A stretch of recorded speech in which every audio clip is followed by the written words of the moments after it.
St. Patrick's Day, and I can't let the day go by without making Irish soda bread. There's not going to be any corned beef and cabbage in the house, but this is something that I really love to celebrate with.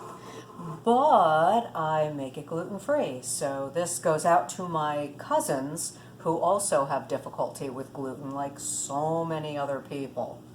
I am starting this off with liquids. This is a really easy to make recipe, and really all you need is a fork to stir this. So I'm making half a batch of this because it's just me and my husband here, and I could eat a lot of Irish soda bread, but I'm going to control myself.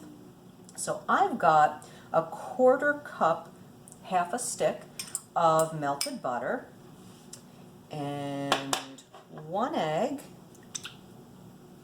and a quarter cup of kefir. You could also use buttermilk.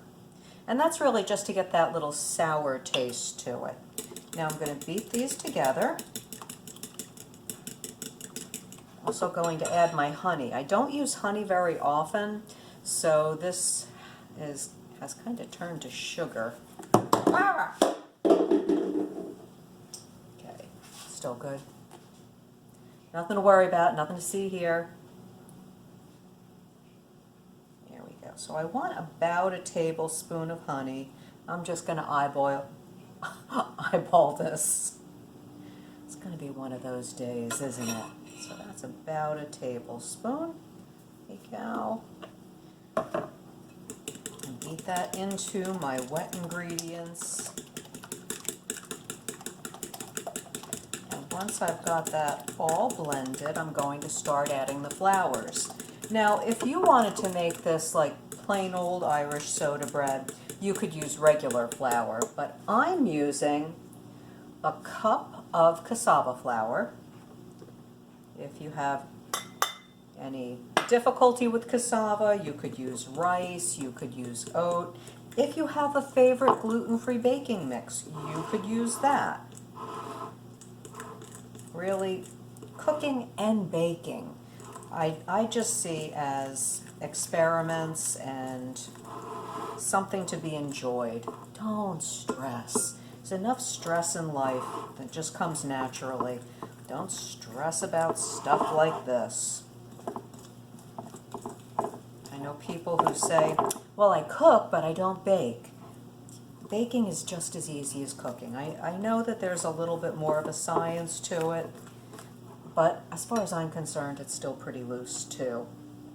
I've got a quarter cup of tapioca flour and a quarter cup of coconut flour here.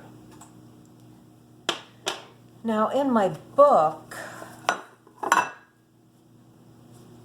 I have additional flours, but I've been working through the years on simplifying my recipes a little bit just to make it a little less intimidating. In my book, I've got 2 additional flours. I use sorghum, and I think I use potato starch in that.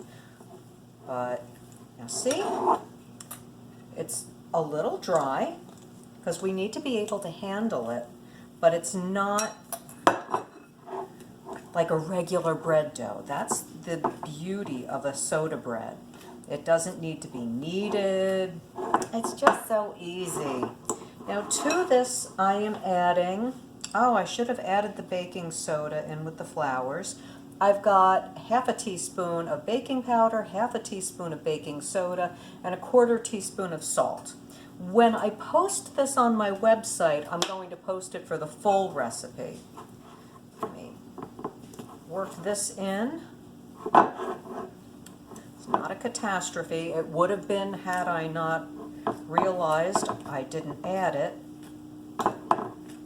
Sometimes when you have stuff all around you, you just look right past the things you sometimes need. Now, even though this is crumbly, I'm not worried because it's all going to come together. I'm going to add my raisins. I've got a quarter cup of raisins. And I could use caraway seed, but I really like to add fennel seed. That licorice flavor just makes it extra special to me. I don't know, it adds a layer of complexity that's interesting to me. So I've got, what do I have? Half a teaspoon of fennel seed here. I missed a raisin. Get out. There we go. And now I'm going to switch to my hands because now I want it to start coming together.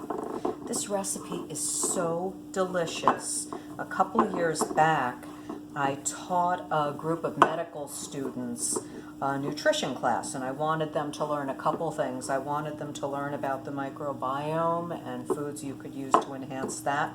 So we did ferment. I think we did sauerkraut. I don't remember. But we did Irish soda bread as a gluten-free option, and we did a bone broth too for healing stomachs. So apparently medical students don't get a lot of nutritional information. So they had reached out to me and asked if I would teach a class on that. And I was happy to. But the point of that story was they devoured the Irish soda bread. Hungry medical students. There was not, I think they were even eating the crumbs off the cutting board. That was fun. So see, this is a little loaf, and I want to turn it into a little ball. And then I'm putting it into a buttered pie pan. I greased this with ghee, and if you have trouble with dairy, you don't have to use the butter. You could use coconut oil, you could use olive oil. Really, again, it's about trying different things and seeing what works. So we're going to flatten this out a little bit.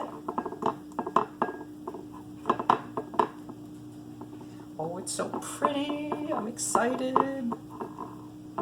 And then we cut an X on top. There. X.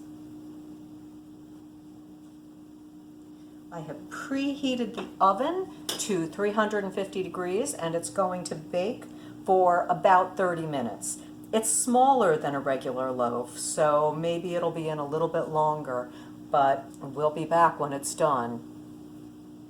Remember if I said it should be in the oven longer, I hope I didn't, but if I did, that's not what I meant. So it was in the oven for just about 25 minutes, a little longer than I expected it would need. I thought it would need maybe 20 minutes, but it is beautiful. I've already cut it into sections. Good. So now, the moment of truth. Oh, jump in my mouth. I never wait for things to cool. What's wrong with me? I don't know. I don't have an answer to that. Broken into tiny pieces, though. Oh, it smells amazing. So good. Oh, party in my mouth.